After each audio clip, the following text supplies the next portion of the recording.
자세하게 들려주는 월간 치과계 이달의 오디오북.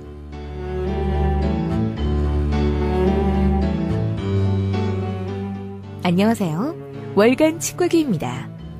저희 월간 치과계에서는 독자 선생님들의 다양한 니즈에 부합하고자 글로써 표현하기 부족한 원고 내용을 좀 더 자세한 필자의 생생한 육성으로 독자님들께 다가가려 합니다.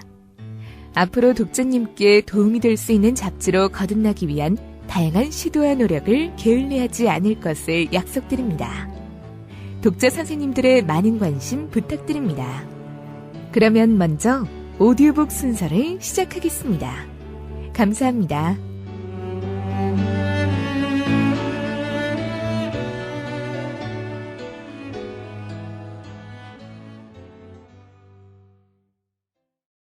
안녕하세요. 치과계 독자 여러분. 저는 김영삼입니다. 이렇게 오디오를 통해서 뵙게 돼서 반갑습니다. 제가 원래 조금 강의할 때 좀 오버하는 편인데, 오늘은 우리 원장님들 상대로 말씀드리는 거기 때문에 대단히 조심스럽게 조용히 말씀드릴 수 있도록 노력하겠습니다. 오늘 주제를 치과 보철 치료의 보험 청구라고 정했습니다만은, 사실 그 전에 제가 치과 보철 치료와 관련돼서 보험 강의를 한 적은 거의 없었습니다. 보철물 제거나 재부착 이런 관련된 내용들은 대부분 보존 치료 파트 뒤쪽에 이렇게 삽입하는 형태로 됐었는데, 아무래도 청우치나 국소우치가 보험이 되면서 보철 기본적인 재부착이나 제거마저도 같이 보철로 분류해서 보철이라는 새로운 보험 청구 파트를 이렇게 나누게 되었습니다. 그거를 한번 기념해서 제가 오늘 보철 치료의 보험 청구에 대해서 한번 이야기해 보도록 하겠습니다. 보철 치료의 보험 청구에서 우선 가장 중요한 두 가지는 보철물 재접착과 제거, 이 두 가지입니다. 이 보철물 재접착과 제거, 지금 1번과 2번 그림에서 보이는 것처럼 1번에 보통 재부착에 대해서 나와 있습니다. 진료비는 1,900원 정도니까 치과의원 15% 가산한다고 해도 큰 금액은 아니죠.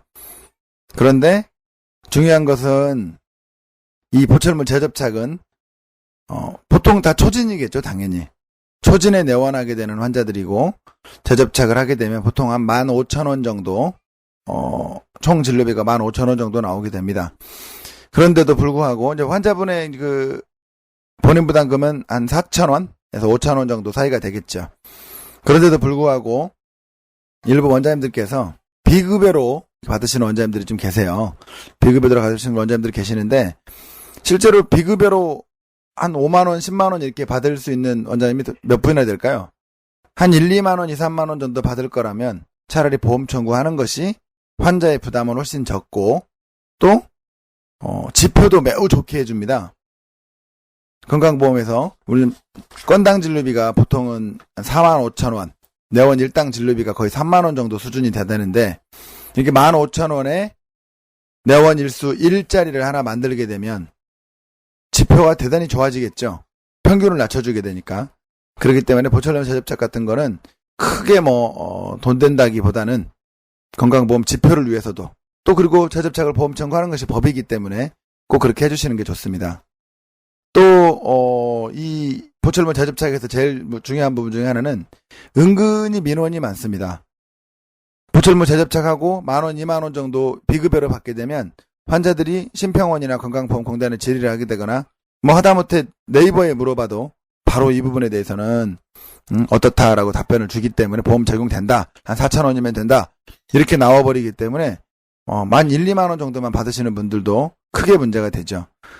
보험 적용해야 되는 것을 적용하지 않고 비급여를 받은 것은 허위 또는 부당 청구로 간주가 되기 때문에 처벌이 생각보다 큽니다.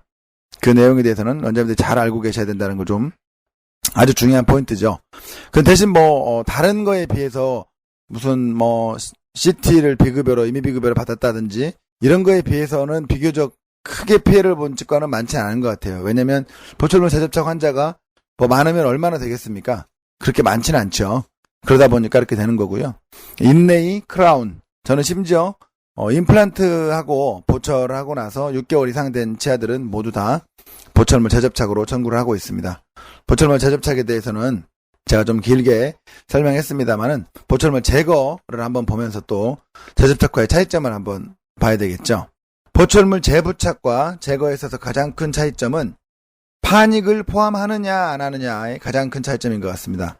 보철물 재부착은 지대치만 산정할 수 있습니다. 그러나 보철물 제거는 파닉도 간주를 해줍니다. 단 파닉은 여러 개라도 지대치와 지대치 사이에 있는 파닉은 한 개로 간주한다는 원칙이 있죠. 이따가 뒤에서 한번 다시 말씀드릴 거고요. 보철물 제거는 보통 이제 간단과 복잡이 나눠지는데 우리가 보통 외울 때 다 여러분들 다 똑같이 외우셨죠? 기공소 갔다 온 거는 복잡, 기공소 안 갔다 온 건 간단. 이게 나옵니다만은 뭐 통상적으로 인레이 주조한 것들, 그러니까 인레이 이상은 복잡, 아말감이나 레진은 이제 간단이라고 표현을 합니다. 그런데 가끔 이 간단에 있어서 최근에도 보면 이렇게 GI는 과연 간단이냐 아니냐, 레진이나 아말감이 아닌데 라고 해서 GI 제거했다고 해서 삭감당한 치과 사례도 봤는데 그건 뭐 삭감한 심평원 직원이나 그렇다고 굳이 GI라고 제거한 것을 이렇게 쓰시는 원장님이나 두 분 다 조금 더 융통성이 없은 게 아닌가 이렇게 생각을 한번 해봅니다. 어쨌든 이제 3번 그림을 좀 보시면요. 저희가 보철물 제거해서 보철물 산정 원칙 아까 말씀드렸죠. 지대치와 지대치 사이의 파닉은 여러 개라도 하나로 간주한다. 그럼 보기를 한번 보겠습니다. 4, 5, 6. 6번이 판틱인 브릿지는 어떻게 될까요? 이걸 제거하게 되면 3개가 되겠죠. 4번과 7번이 지대치이고 5번과 6번이 판틱인 이 두 번째 거는 당연히 이걸 제거하게 되면 이것도 3개가 되겠습니다. 3, 5, 7이 지대치이고 4, 6이 판틱인 이 세 번째 거 같은 경우에는 당연히 얘는 어떻게 되겠어요? 5개 제거를 한 게 되겠죠. 그 다음 네 번째 5번이 판틱이고 4, 6번이 지대치인데 7번이 캔틸레버로 달려있다. 과연 이런 걸 제거한 건 어떻게 되겠는가? 이거는 당연히 3개가 됩니다. 물론 이거 4개라고 주장하시는 분도 있고 실제로 4개로 청구하시는 분도 있겠지만 저는 원칙적으로 4개로 3개로 간주해야 된다고 봅니다. 실제로 4, 5, 6 브릿지나 4, 5, 6, 7 브릿지나 제거하는 데 있어서 큰 차이점이 있지는 않을 거니까요. 네. 그리고 밑에 1번, 4번, 6번이 지대치이고 2, 3, 5번이 판틱이고 7번이 캔틸리버로 달려있는 것. 이거는 제거하면 어떻게 될까요?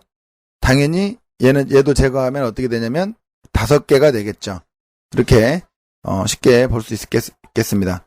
당연히 이제 이 부분에 있어서는 가끔 보면 이제 보철물 제거에 있어서 금액이 사실 얼마 안 한다고 볼 수도 있죠. 뭐 개당 복잡도 5,000원밖에 안 하니까. 그러나 보철물 제거에 있어서 보철물 제거가 다른 보험 청구와 가장 큰 차이점은 뭐냐? 다른 우리가 아말감 충전이다, 뭐 엔도다, 심지어 뭐 발치다라고 해도 그 행위들은 사실은 우리가 보험 진료라고 딱 구분이 돼 있죠. 그런데 보철물 제거 같은 경우는 어떻습니까? 실제로 우리가 안 하고 살래야 살 수가 없는 거죠. 하다 보면 치과 의사로 살다 보면 피할 수 없는 것이 바로 이 보철물 제거이기 때문에 어차피 하게 돼 있는 것, 몰라서 놓치는 치과와 알아서 제대로 받는 치과, 이 두 가지밖에 없는 겁니다. 재부착이든 제거든.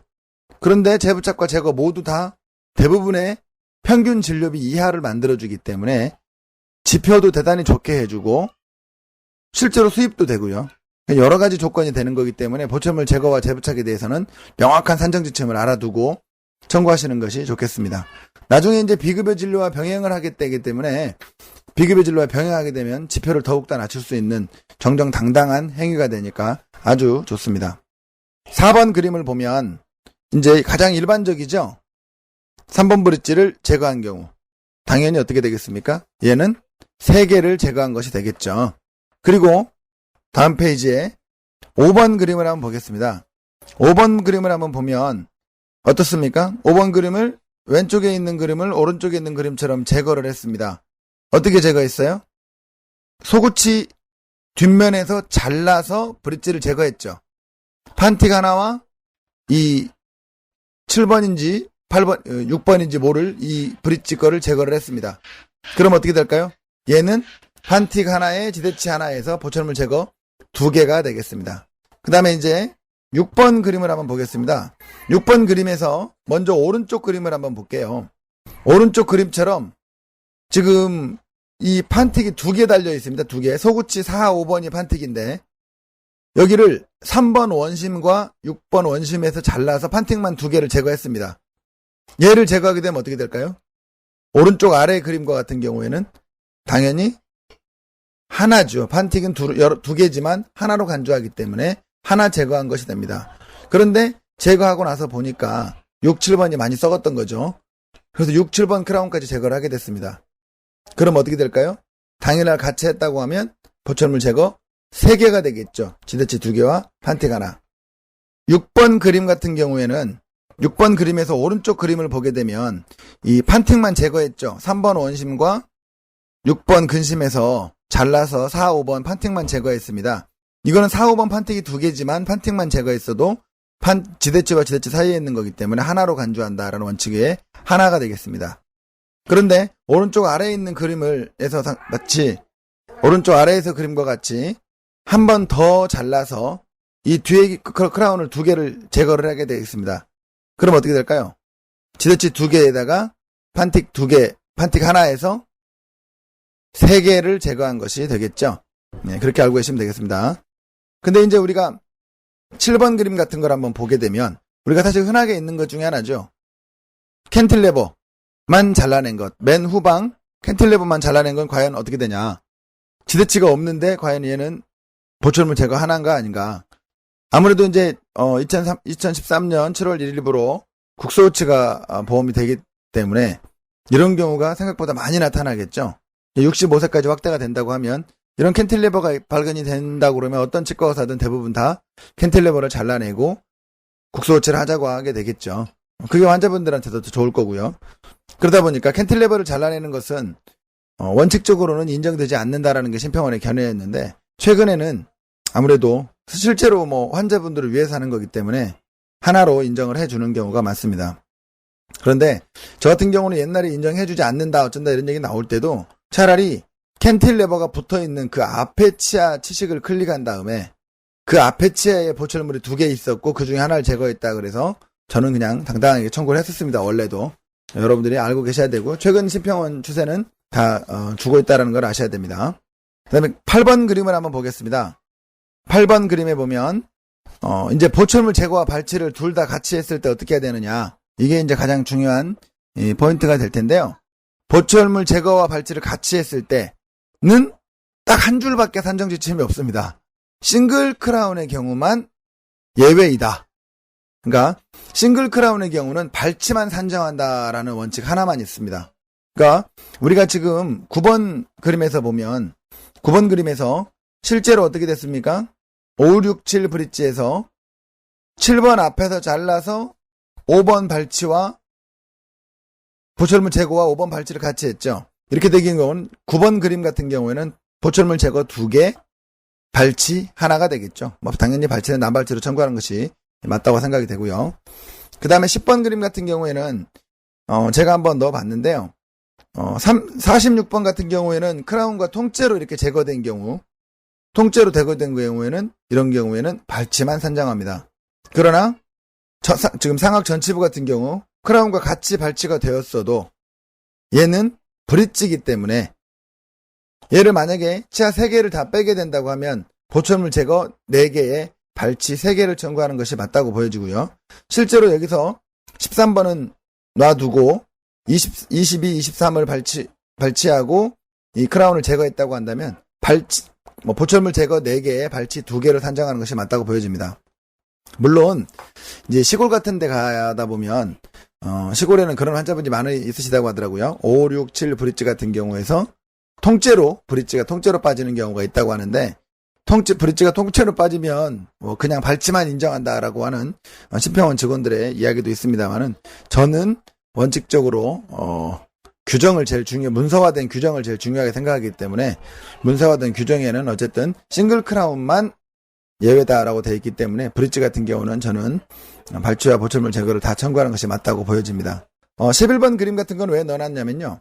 결국은 이제 저 같은 경우 발치를 할 때 꼭 보존과에서 발치 오케이 사인이 나야 발치를 하는 습관이 있습니다. 그래서 이제 보존과에 보내봤더니 보존과에서 발치를 하라고 하더라고요. 그래서 결국은 이제 36번을 빼기로 했는데 35번과 브릿지로 연결되어 있습니다.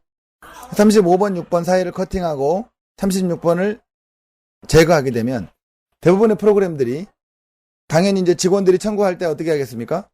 크라운 제거 하나, 발치 하나 이렇게 넣겠죠. 그러면 당연히 팝업 창으로 딱 뜹니다. 싱글 크라운의 경우는 인정하지 않는다. 이렇게 뜹니다. 그럴 때 대부분의 직원들이 쫄아가지고 이건 발치만 넣어야 되겠다고 넣는 경우가 있는데 이런 경우도 브릿지 커팅이라고 내역 설명 한 줄만 넣어주게 되면 당연히 보철물 제거와 이 발치 모두 다 인정받을 수 있습니다. 12번 슬라이드 같은 경우는 왜 넣냐면요. 12번 슬라이드는 가끔 보면 보철물 제거, 이건 뭐 아말감 제거죠. 아말감 제거 같은 경우는 간단이긴 하지만 1,000원밖에 하지 않죠. 1,000원밖에 안 하지만 그래도 저 같은 경우에는 미리 제거하지 않습니다. 나중에 임플란트를 임프레션 뜨는 날 또는 심어놓고 오래 기다리는 동안에 중간에 체크할 때 인접 치아들을 치료하는 경우가 있어요. 왜냐면 이미 몇 달이 지났기 때문에 그 달에 한 번밖에 안 왔을 거고 내원 일수도 낮추고 건당 진료비도 낮추는 좋은 사례이기 때문에 이렇게 하나씩 치료를 하게 됩니다. 이런 부분들은 실제로 여기 보면 6번 원심도 되게 많이 썩었었거든요.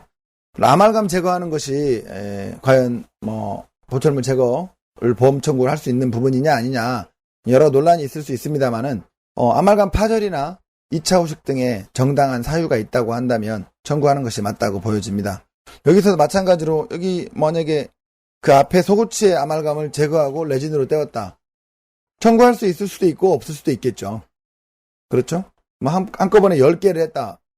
청구할 수 없겠지만 실제로 환자가 아말감이 탈락되었거나 다른 2차 후식이 이유로 제거해달라고 했다고 하면 그건 보험 청구할 수 있겠죠.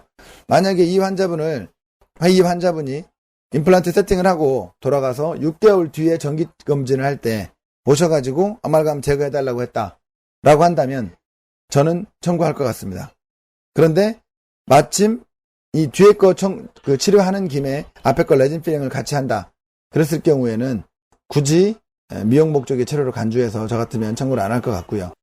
그렇지만 비급여가 청구할 게 아무것도 없는 상황에 있어서 한번 청구할 거리를 만드는 데는 또 도움이 될 것 같습니다. 이런 요령 피는 방법이다라고 이렇게 하시는 분도 있을 수 있겠지만 어쨌든 저희가 정한 규정도 아니고 심평원에서 공단에서 정한 규정에서 몰라서 피해보는 경우는 없어야 되기 때문에 알고 계셔야 된다고 생각해서 말씀드립니다. 13번 슬라이드 같은 경우는 이제 13번 그림 같은 금속재 포스트 제거에 대해서 이제 나와 있는 건데요. 실제로 포스트 제거는 기성 포스트는 안 되고 주조 포스트만 된다라고 주장하시는 분도 있는데 주조 포스트, 기성 포스트 모두 다 가능합니다. 물론 너무 힘들죠. 사실 비용이 1,500원, 가산하면 12,000원 정도라고 하지만 실제로 비용을 받기 위해서 포스트를 제거하시는 분은 없을 겁니다.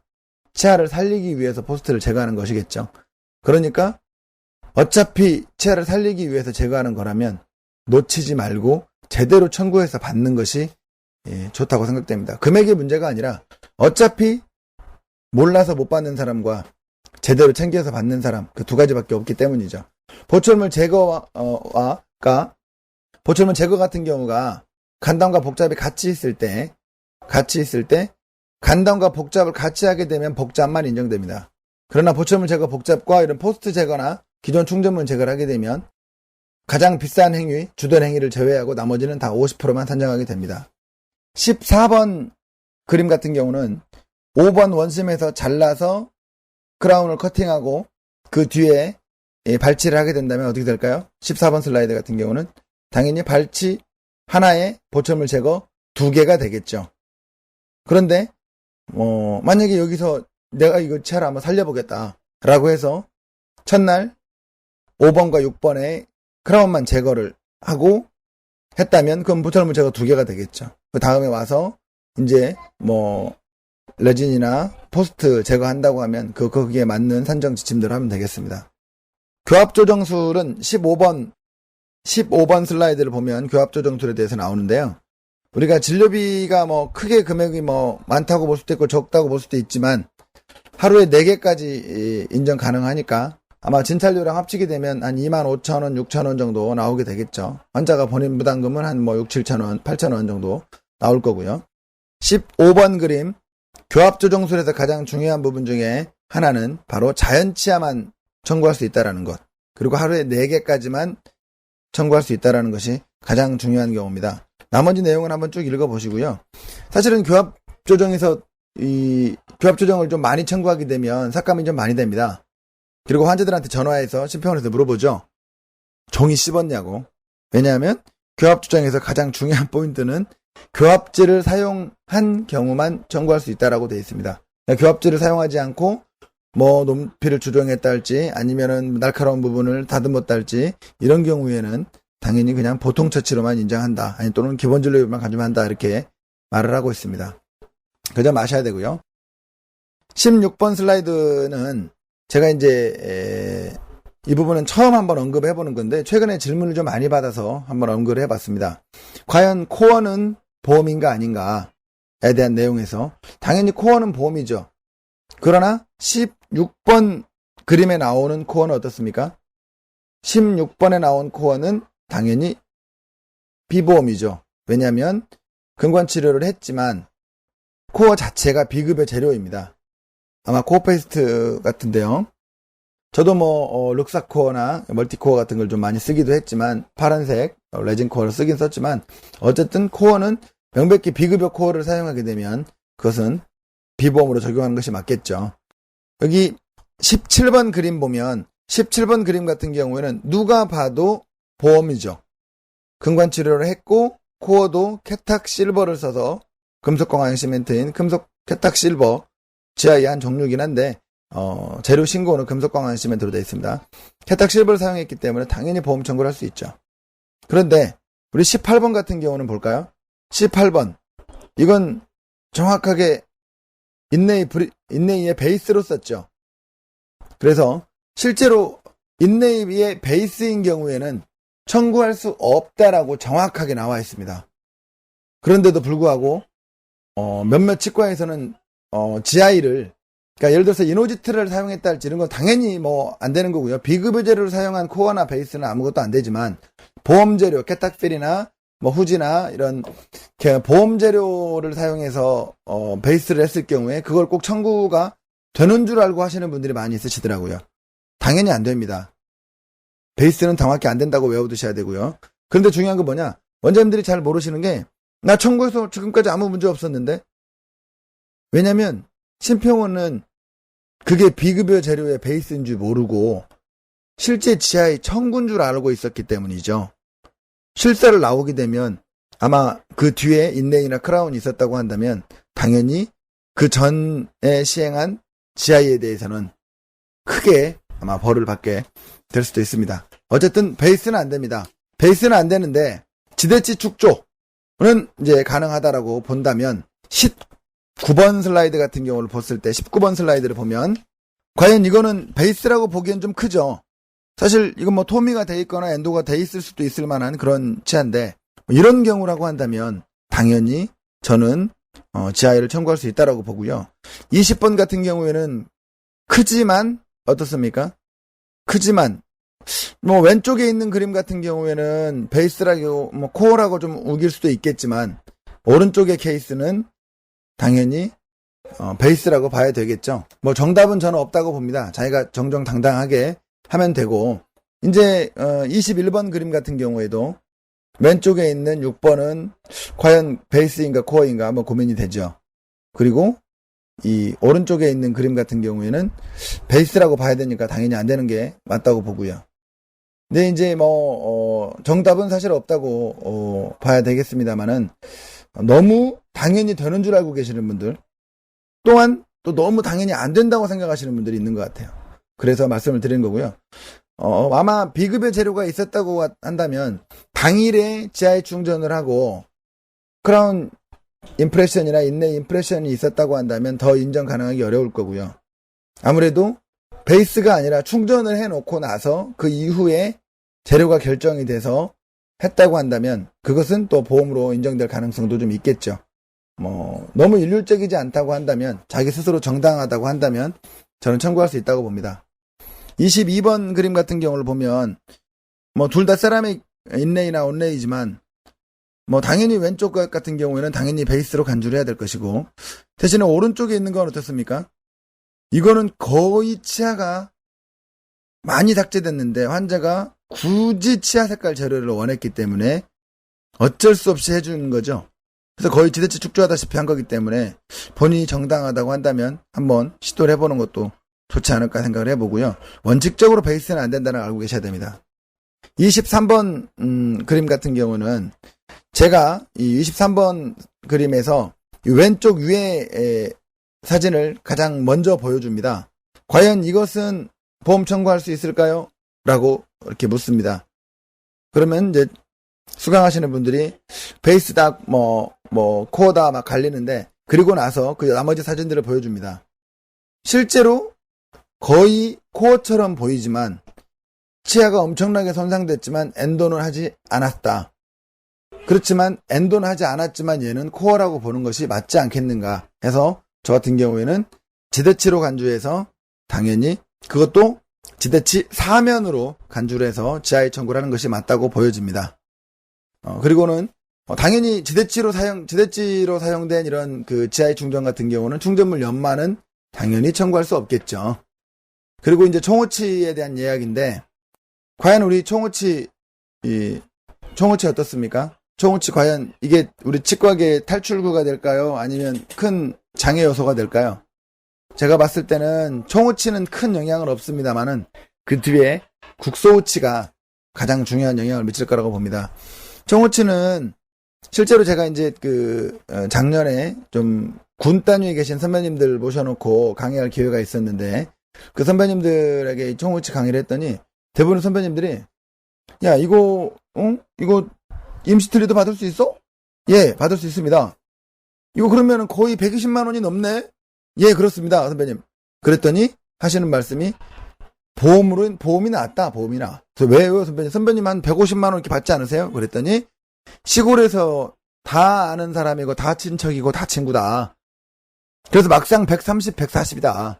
근데 보험이 120이면 차라리 보험 적용하는 게 낫다. 실제로 그러고 어떻냐면 보험 적용하고 나면 보철물 장착하고 나서 3개월간 6번까지 수리를 해줄 수 있습니다. 그리고 보험 청구를 할 수 있어요. 보통은 대부분의 치과는 3개월 안에 오셨다고 그러면 당연히 무상해줘야 되겠죠. 6번까지 기본 진료를 받을 수 있으니까 그것도 거의 한 5만원 될 텐데, 5, 6만원 될 텐데 65세 이상 노인들이기 때문에 당연히 본인 부담금도 1,500원 밖에 없습니다. 그렇기 때문에 부담 없이 청구할 수 있겠죠. 의료급여다 그러면 아예 본인 부담금이 없기 때문에 더 청구를 하기가 있다고 생각이 됩니다. 진료 방식, 포괄 방식인데, 단계별 방식을 포괄된 27번 글자를, 슬라이드를 보면요. 5단계로 나눠져 있죠. 물론 이 각각의 5단계마다 각각 환자분께 수납을 해야 되는 것이 맞다고 보여집니다만은 75세 이상의 노인들이라고 생각을 해보면 카드가 있거나 또는 현찰을 늘 안 갖고 다니실 가능성이 많기 때문에 이런 부분은 저는 첫날과 마지막 날로 나눠서 2번 정도 받는 게 좋지 않겠나 생각을 해봅니다. 첫날 1, 2, 3단계를 받고 딜리버리 하는 날 4, 5단계를 받거나 또는 1, 2단계를 받고 딜리버리 하는 날 3, 4, 5단계를 받는 그런 방식의 수납 방식을 채택하는 것이 환자분들과 원만하게 좋은 관계를 유지할 수 있는 게 되지 않을까 생각을 해봅니다. 그리고 이제 세부사항 같은 경우는 실제로 여러분들 지금 의치 수리에 대한 내용이 나와 있지만 이게 지금 다시 만들려면 7년입니다. 그럼 7년 동안은 수리만 해야 되는데 수리만 하는 거가 좀 너무 불편하다고 생각하시겠죠? 이 수리하는 비용을요, 1년 동안 이 모든 수리를 다 하면 비용이 70만 원 정도 나옵니다. 다시 말해서 사실 7년 동안 AS 몇 번 하면 틀니가 새 틀니로 바뀔 수도 있을 만큼 비용이 그렇게 홀대하고 있는 비용은 아니다라는 거. 그렇기 때문에 조금은 더 액티브한 수리도 접근을 해볼 수 있다 생각을 한번 해보겠습니다. 그 다음에 이제 뭐 사실 이거 총호치에 대해서는 얘기하다 보면 한도 끝도 없습니다. 자세한 내용은 다른 세미나를 통해서 한번 들어보시고요. 부분 틀리에 대해서는 이미 시간이 좀 지났기 때문에 부분 틀리에 대해서는 간단하게 설명만 해드리도록 하겠습니다. 부분 틀리에서 제일 중요한 부분은 바로 일반 총호치에서와 달리 두 번째 단계에서 지대치 형성이라는 단계가 말이 포함이 되어 있고, 세 번째 단계 금속 구조물 시적이라는 말이 삽입된 거. 그래서 5단계가 아니라 6단계로 구분이 된 것이라고 보시면 되겠습니다. 뭐 당연히 총호치 억수호치의 차이기 때문에 메탈 프레임워크가 들어가야 되니까 그렇게 되겠죠. 국소호치 유지관리 같은 경우에도 총호치와 마찬가지로 다 똑같습니다.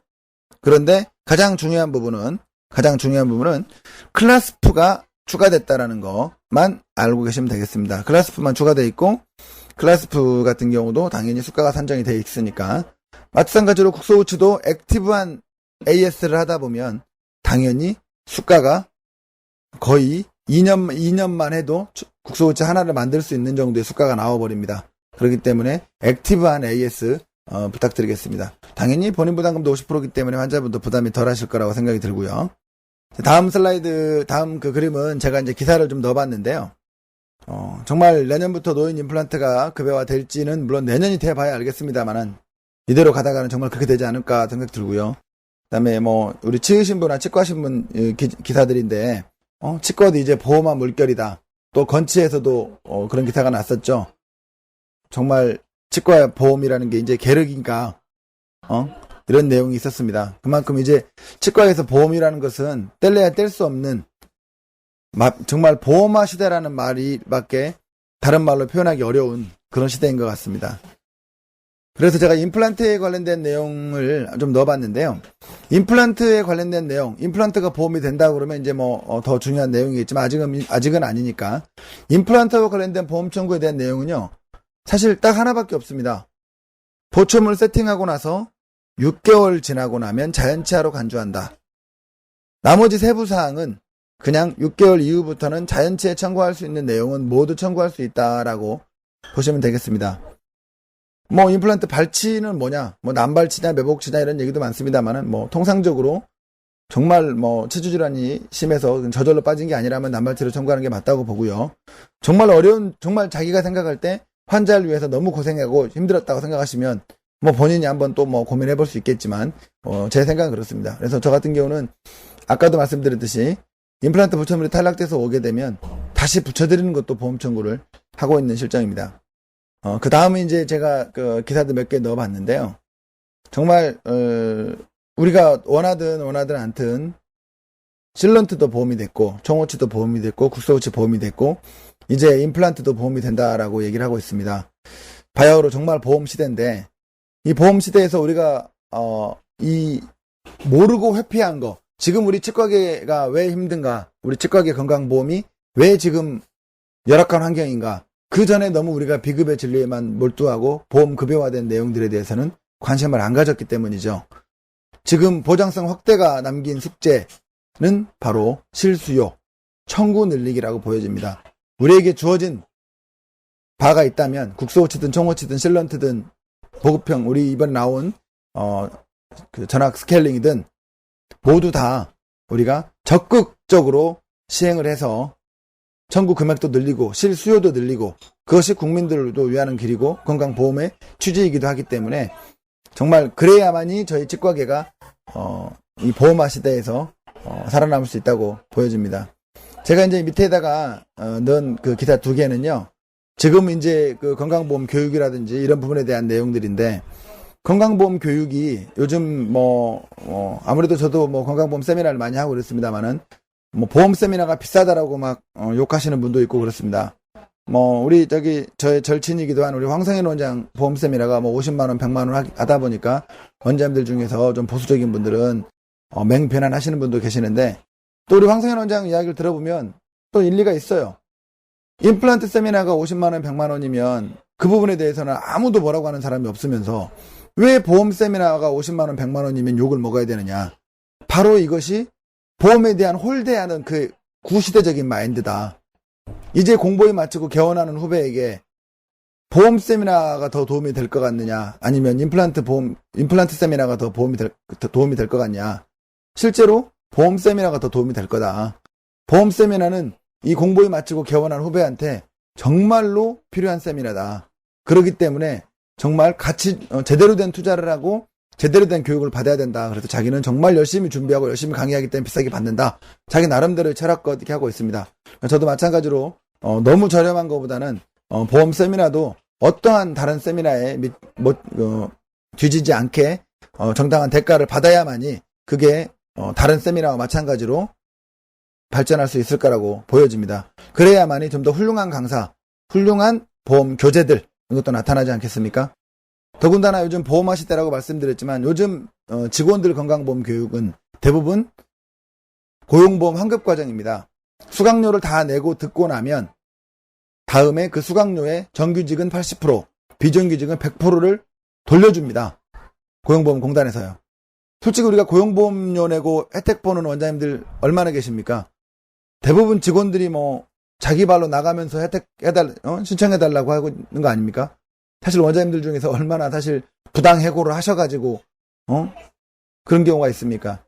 사실 고용보험료 내고 나서 치과의사도 마찬가지죠. 페이닥터 하던 시절에 고용보험료를 냈지만 본인이 고용보험료 받으려고 개원을 미루거나 고용보험료 받으려고 다시 취직을 안 한 경우 없죠. 고용보험료는 우리 치과의사들에게 정말 독이나 마찬가지인데 이 고용보험료로서 우리가 얻을 수 있는 혜택이 바로 저는 이 세미나에서 직원들 교육비를 고용보험료로 낼 수 있는 거 이게 제일 좋은 거라고 보고요. 대부분 치과의원 다 해당이 되고요. 요즘 길게 제대로 배우는 세미나는 대부분 다 80에서 100% 고용보험 환급 과정입니다. 원장님들 잘 아셔가지고 실제로 병원에서 조금 지원을 해준다고 해도 80% 이상 정부 지원이 되기 때문에 원장님들께서 적극적으로 직원을 건강보험 교육을 시키시기 바랍니다. 우리 병원 직원이 보험을 잘 알면 누가 좋습니까? 모두 내 돈 벌어주는 테크닉 아닌가요? 그렇죠. 심지어 대행 청구하는 원장님들도 계시는데 자기 집 살림을 다른 사람한테 맡깁니까? 어떻게 우리 직원도 귀찮아서 못할 일을 남이 대신 더 잘해줄 수 있겠습니까? 보험 청구 홀대하지 마시고 직원들 원장님들께서도 건강보험에 대한 기본적인 개념을 가지시고 직원들은 실제로 청구 능력을 잘 가지셔야 됩니다. 우리 건강보험 얘기하다 보면 양정각 박사님의 두 가지 명언이 있습니다. 우리 기곡물과 비교해서 치과 의사가 기곡물을 만들 필요는 없다. 그러나 왜 기곡물이 잘못되었는지는 알아야 된다. 라는 말씀을 하시죠. 보험도 마찬가지죠. 우리가 직접 다 컴퓨터를 잡고 청구할 필요는 없습니다. 그럴 필요도 없고 그럴 수도 없죠. 그러나 뭐가 잘못됐는지 지적하고 지도할 수는 있어야 되는 거 아니겠습니까? 우리 원장님들은 그 정도 실력만 갖추시면 되는 거고요. 그래서 마지막으로 우리 양 박사님의 가장 중요한 소신, 바로 소심, 쫄아서 조금 청구하는 소심 청구를 하지 말고 자신 있게 청구하라는 소신 청구. 우리 양 박사님의 철학, 소심 청구가 아니라 소신 있게 자기가 진료한 것이 무엇이 부끄러운가, 자기가 진료한 것이 부끄러워서 청구를 못하겠다면 그건 반성해야 될 일이다. 소심하지 말고 소신 있게 청구하라 라는 양 박사님의 말로 여러분들과 함께 잠깐 오디오에서 나눈 이야기들은 마쳐보도록 하겠습니다. 다음에 또 기회가 된다면 우리 치과계 독자분들과 한번 또 만나 뵙고 싶습니다. 고맙습니다. 치과계 독자 여러분, 끝까지 들어주셔서 대단히 감사합니다.